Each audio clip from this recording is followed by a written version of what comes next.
ఢిల్లీలో ఒక భారీ కుట్ర భగ్నమైంది.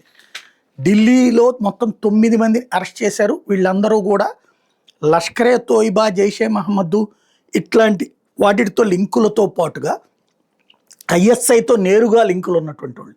దావూద్ ఇబ్రహీం బ్యాచ్ అన్నటువంటి ప్రచారం కూడా ఉంది. అది ఎవరి బ్యాచ్ అనేది పక్కన పెడితే వీళ్ళు చేయాలనుకున్నది ఏంటంటే భారతదేశంలో ఉన్నటువంటి న్యూక్లియర్ పవర్ ప్లాంట్లు అలాగే ఏవైతే దేశంలో ఉన్నటువంటి ముఖ్యమైనటువంటి స్టీల్ ప్లాంట్లు కావచ్చు, ఇట్లాంటి అంటే అత్యంత విలువైనటువంటి వాటిని ధ్వంసం చేయడానికి కుట్ర పన్నారు. ఇప్పుడు కనుక యుద్ధం జరుగుతున్నటువంటి సందర్భంలో ఉక్రెయిన్ రష్యా మీద ఏం చేస్తుంది? కీలకమైన ఆస్తుల మీద దాడి చేస్తుంది.